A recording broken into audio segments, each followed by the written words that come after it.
चलो साथियों, अब बारिश की तैयारी करते हैं। हाँ हाँ भाई, चलो अभी से पानी की खोज करनी चाहिए, नहीं तो बरसात का समय निकल जाएगा और जंगल में सूखा पड़ने लगेगा। आसमान में बादल पानी की तलाश में निकल पड़े थे, लेकिन उन्हें जमीन पर कहीं भी पानी नहीं दिख रहा था जहाँ से वह वशीकरण कर सके और उससे बारिश कर सके। भाइयों, बहुत दिन हो चुके पर अब तक हमने पानी जमा ही नहीं किया। क्या हम पानी की खोज कर पाएंगे? अगर हमें जल्दी बारिश शुरू करनी है तो हमें पास वाले जंगल में ही पानी ढूंढना होगा। अरे भाई, पहले से ही इस जंगल में बहुत पानी की कमी है और तुम पास वाले जंगल की बात कर रहे हो। हर साल की तरह हमें समुंदर से ही पानी की प्यास बुझानी पड़ेगी। पिछले साल हमें दूर से पानी लाने में बहुत परेशानी हुई थी। तुम सब एक काम करो, मैं पास वाले जंगल में पानी की खोज करने जाता हूँ और तुम समुंदर की तरफ जाओ। अगर मुझे पास वाले जंगल में ही पानी मिल गया तो हमें अगले साल दूर तक जाने की ज़रूरत नहीं पड़ेगी और हम पास वाले जंगल से ही पानी लाएंगे। ठीक है? ठीक है भाई। तो फिर क्या था, सभी बादलों ने आपस में बातचीत करके जो फैसला किया था उस फैसले पे काम करने के लिए निकल पड़े।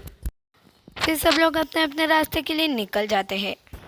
मैं यहाँ आ तो गया, पर मैं आशा करता हूँ कि मुझे पानी मिल जाए, नहीं तो बाकी सारे बादल मुझे चिढ़ाने लगेंगे। मुझे कैसे भी करके पानी की खोज करनी पड़ेगी। दिन भर बादल पूरे जंगल के ऊपर घूमता रहा पानी की तलाश में, पर उसे कहीं भी कुछ भी नहीं मिला। अब बादल परेशान होने लगा। अब रात होने वाली है, मगर मुझे कहीं भी पानी नहीं मिला। मैं कल सुबह होते ही समुंदर की तरफ पानी पीने चला जाऊंगा। मैं दिन भर घूम घूम के बहुत थक चुका हूँ और कल मुझे दिन भर बहुत लंबी यात्रा भी करनी है, इसलिए मुझे रात भर कोई पेड़ पे सोना पड़ेगा ताकि मैं कल की यात्रा कर पाऊँ। ऐसा सोचकर बादल अपने लिए अच्छे पेड़ की तलाश करने लगा। हाँ, ये पेड़ बहुत ठीक रहेगा। ये पेड़ बहुत बड़ा भी है और इसके पत्ते बहुत मुलायम भी है। इस पर मुझे अच्छी नींद आएगी। ऐसा कहकर बादल उस पेड़ पर जाकर बैठ गया। इधर लाडो चिड़िया अनाज लेकर अपने घर के लिए लौट रही थी। उसके बच्चे उसका इंतज़ार कर रहे थे। लाडो चिड़िया अपने बच्चों के पास आ गई। बच्चों ने पहली बार बादल को देखा था, इसीलिए वो उसे घूर रहे थे। फिर वह कहते हैं अपनी मम्मी से, मम्मी वो इतना बड़ा क्या है? वो एक पंछी है? अरे नहीं बच्चों, वो कोई पंछी नहीं बल्कि एक बादल है। पिछली बार जब आपने वो बारिश देखी थी वो इसी बादल से आ रही थी। मम्मी, अब बादल नहीं होगे तो क्या बारिश भी नहीं होगी? हाँ मेरे बच्चों, बादल को बरसात के लिए पानी की ज़रूरत होती है, तभी वो बारिश कर पाएगा। बादल उनकी सारी बातें ऊपर से सुन रहा था। वो उनकी तरफ देख भी रहा था। मम्मी, हमें उनसे बात करनी है।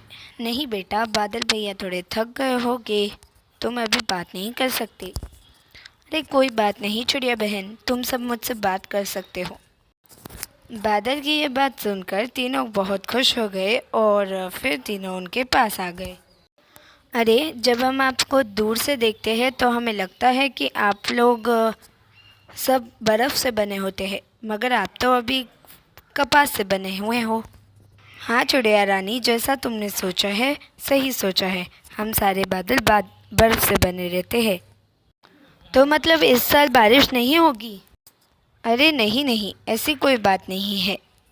इस साल बारिश अवश्य होगी और वो भी बहुत ज़्यादा होगी, और इसी कारणवश हमारे बादल बहुत सारा पानी पीने के लिए समुंदर की ओर गए हैं। अगले साल हमें बहुत लंबी यात्रा न करनी पड़े, इसीलिए मैं इस पास वाले जंगल में पानी की खोज करने आया था, परंतु मुझे कुछ भी पानी नहीं मिला और इसीलिए मैं बहुत थक गया हूँ। क्या आप पश्चिम में पहाड़ी इलाकों के वहाँ गए थे? मैं हर जगह गया। मैंने पानी की हर जगह खोज की, पर मैं पश्चिम की ओर न जा सका क्योंकि मैं बहुत थक गया। अगर मैं बहुत दूर तक जाता तो मुझे समुद्र तक जाने के लिए बहुत कष्ट सहना पड़ता। बादल भैया, हम सारे जंगल के पंछी दक्षिण पहाड़ी वाली नदी से ही पानी पीते हैं, बाकी सारी जगह पे पानी नहीं है। फिर तो बहुत अच्छा हुआ चिड़िया बहन, मैं कल ही सुबह जाकर वहाँ से पानी पी लूँगा। तुम्हारा बहुत बहुत धन्यवाद चिड़िया बहन।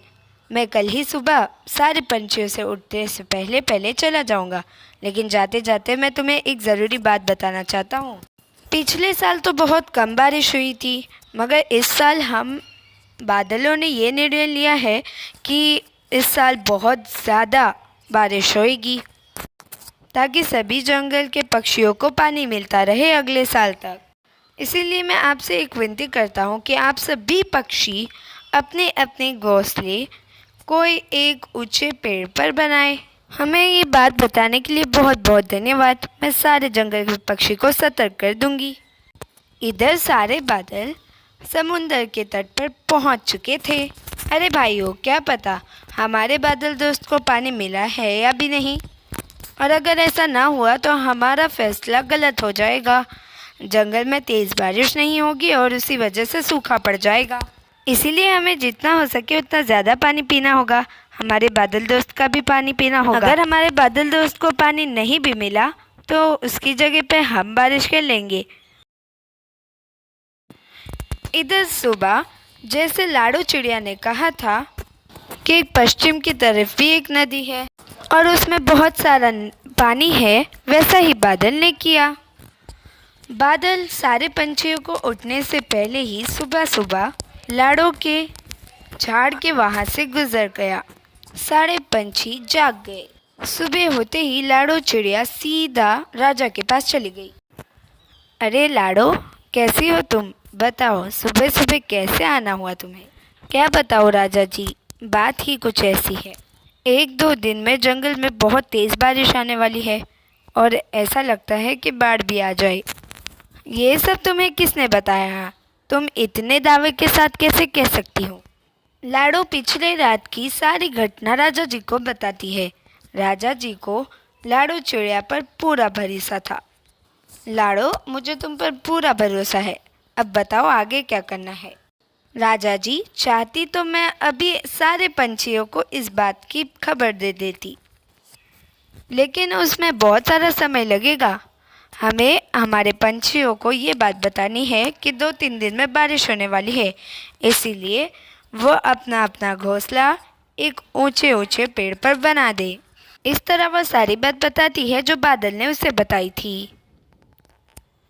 ठीक है लाडो, मैं अभी सूचना पक्षी को बुलाता हूँ और उसे ये सूचना पूरे जंगल में फैलाने को कहता हूँ। सिपाहियों, सूचना पक्षी को बुलाया जाए। राजा ने सारी बातें सूचना पक्षी को बता दी और थोड़ी देर बाद सूचना पक्षी जंगल में आ गए और उन्होंने पूरे जंगल में ये बात फैला दी। सुनो सुनो सुनो, कुछ ही दिनों में जंगल में बारिश होने वाली है और इसीलिए राजा जी ने सूचना दी है कि इस बार तेज़ बहुत होगी बारिश, तो आप जितनी हो सके उतनी जल्दी अपने घोंसले एक ऊंचे पेड़ पर बना दें। यह सूचना मिलते ही जंगल के सभी पक्षियों ने राजा की सूचना के अनुसार अपने अपने घोंसले ऊंचे पेड़ पर ले जाना शुरू कर दिया। पर चिंटू मौसी ने राजा की घोषणा और सूचना को न माना। ये राजा भी है ना, पागल है पागल। इसे कोई भी कुछ भी पकड़ा दे, पकड़ लेता है जल्दी से। मगर मैं अपना घोंसला नहीं छोड़ के जाऊंगी यहाँ से, चाहे कितनी भी तेज़ बारिश क्यों ना हो। तभी लाडो चिड़िया चिंटू मौसी के पास आ जाती है। अरे चिंटू मौसी, आपने अभी तक अपना घोंसला शिफ्ट क्यों नहीं किया? आपको पता नहीं सूचना पक्षी ने क्या कहा था? अरे काहे का सूचना पक्षी और काहे का सूचना? हमारे राजा को तो कोई काम ही नहीं है, क्या पता उसे किसने ये बातें बता दी। बस बैठकर इधर उधर की बातें करता रहता है। उसे ये बात किसने बताई कि 2-3 दिन में जंगल में बारिश होने वाली है, वो भी बहुत तेज़? क्या वो आत्मज्ञानी है क्या? एक नंबर का पागल है पागल। अरे चिंटू मौसी, ऐसा नहीं है। बारिश के बारे में मैंने राजा जी को खुद ही बताया था। हुआ यूँ कि लाडो चिड़िया ने मीनू मौसी को भी सारी बात बता दी। छे, मैं नहीं मानती ये सब। मुझे भी देखना है कि कितनी तेज़ बारिश होगी। इस जंगल की सबसे बुजुर्ग चिड़िया मैं ही हूँ और मैंने तो बहुत बड़े बड़े मासूम देखे हैं ऐसे बारिश के, तो उन्हें झेला भी है। मैं बहुत शक्तिशाली हूँ, और तो और बार बार मैं डूब भी चुकी हूँ और बच भी जाती हूँ।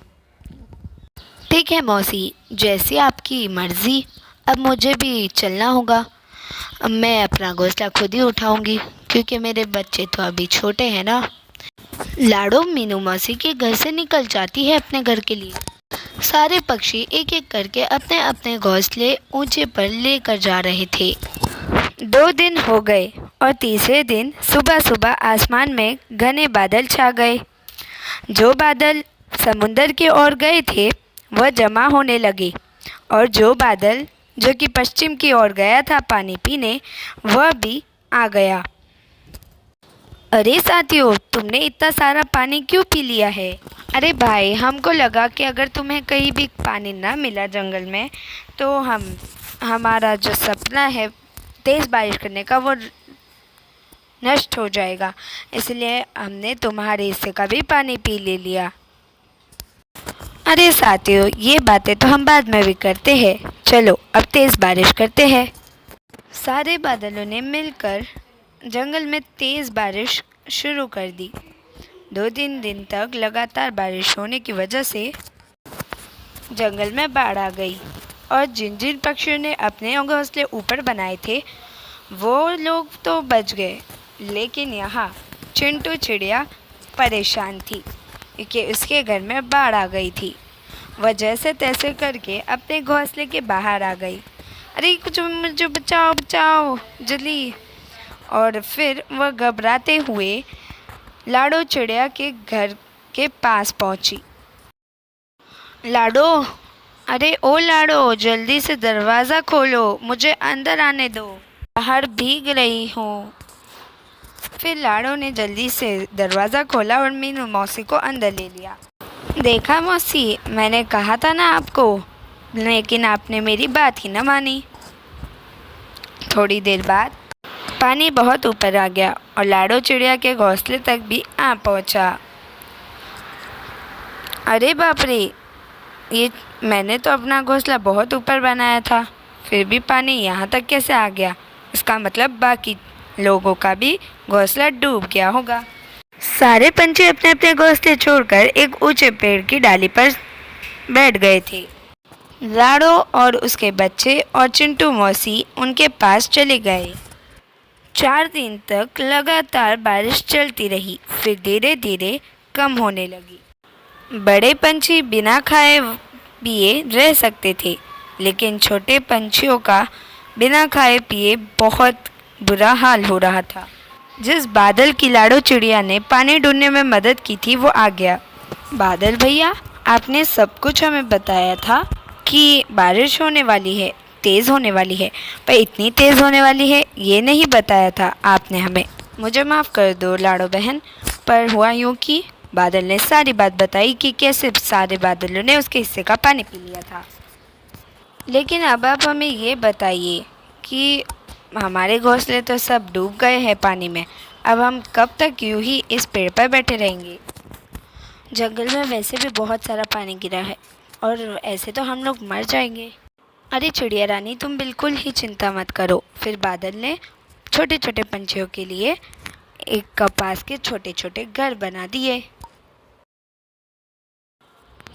चिड़िया रानी, जब तक पूरे जंगल का पानी कम नहीं होता तुम इस घोंसले में रह सकती हो, और तुम जब ना चाहो और पानी नीचे आ जाए तब इन्हें छोड़ देना, ये अपने आप मेरे पास आ जाएगी।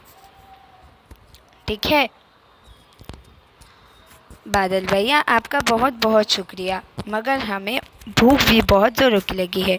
अरे चिंता मत करो, मैंने तुम्हें इसीलिए भी बंदोबस्त करके रखा है।